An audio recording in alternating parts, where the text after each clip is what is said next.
प्रश्न है। हमारी शंका का निवारण अब तक नहीं हुआ है। हम इस शंका के साथ यहाँ पर आए कि पहले जो अनंतिम आरक्षण की स्थिति जिला प्रशासन के द्वारा प्रदर्शित की गई और उस पर आपत्तियां मांगी गई और ऐसी ऐसी सीटें भी बदल दी गई जिन पर की कोई आपत्ति नहीं थी।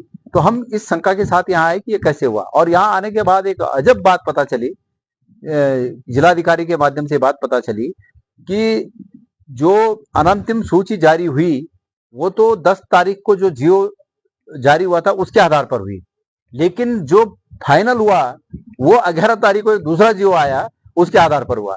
तो बात यह है कि जब लोगों से आपत्तियां 10 तारीख के जियो के आधार पर बनाई गई लिस्ट के लिए मांगी गई थी तो निस्तारण भी उसी का होना था। 2011 की जियो को एंटरटेन नहीं किया जाना था, लेकिन शासन ने 11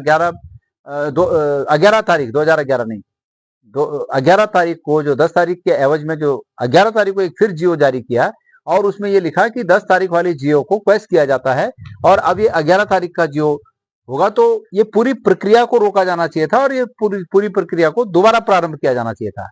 इसलिए जिला प्रशासन इस रूप में निश्चित रूप में कटघरे में है कि इन्होंने सरकार के निर्देशों पर जनता के आंखों में धूल झोंकने का काम किया। लोगों से आपत्तियां 2010 के जियो के आधार पर बनाई गई लिस्ट के सामने मांगी और जो सूची फाइनल की वो 11 तारीख के जियो के आधार पर फाइनल की। 10 तारीख और 11 तारीख ये कंफ्यूजन वाला मामला है। एक जियो 10 तारीख को जारी हुआ, लिस्ट उसके आधार पर बनी, और दूसरा जियो 11 तारीख को आया, इस जून की बात कर रहा हूं मैं, और लिस्ट उसके आधार पर फिर अंतिम रूप से प्रदर्शित की गई, दिखाई गई, जो कि उचित नहीं है। और अभी मैं सुन रहा था सीडीओ महोदय कह रहे थे कि मैं वहां गया और सब मेरी आपत्तियां खारिज हो गई। ऐसा नहीं है।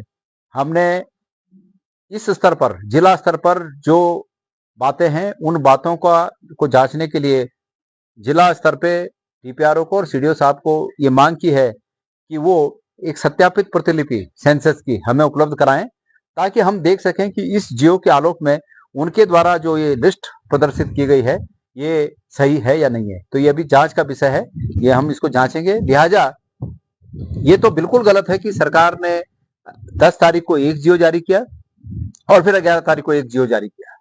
वहां स्थिति ये बनी है कि जहां पर जो चीज उनको सूट करती है उसको मान लेने की जो इनका जो तरीका है वो उचित नहीं है। हमने इसका विरोध किया है।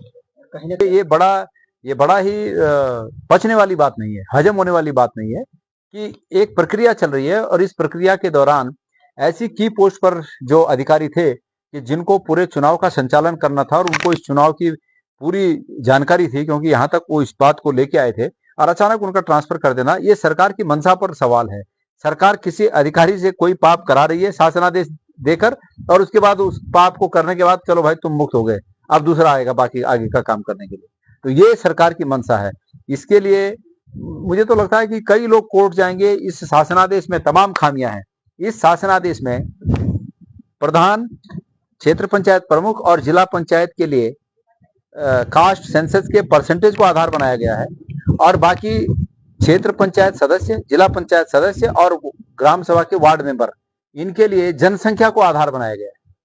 तो ये दोनों एक ही राज्य में एक ही चुनाव में दो नियम का कहां से लागू कर रही है सरकार, क्यों कर रही है? तो इसलिए ये जो लोग कोर्ट जा रहे हैं, पर दिक्कत ये बात है कि सरकार ने यहाँ पर जो चालबाजी की वो ये की कि या तो चुनाव हो तो हमारी शर्तों पर हो जो हमें फेवर करे, और अन्यथा ना हो। तो अगर नहीं होते हैं चुनाव तो भी सरकार, भारतीय जनता पार्टी को उसमें अपना राजनीतिक हित दिखता है चुनाव न होने पर, और अगर हो उनकी शर्तों पर, इस आरक्षण के तहत उनकी शर्तों पर हो तो उन्होंने अपने हिसाब से सब बना रखा है। तो ये दोनों बातें वो चूंकि राजनीतिक लाभ लेने के लिए सरकार जो है अनैतिक कार्य कर रही है, ये एक्सपोज हो गई है सरकार। और मैं मानता हूं कि लोग जो कोर्ट जाएंगे तो माननीय न्यायालय इन सब पक्षों पर अपने संज्ञान लेगा और फिर आदेश देंगे।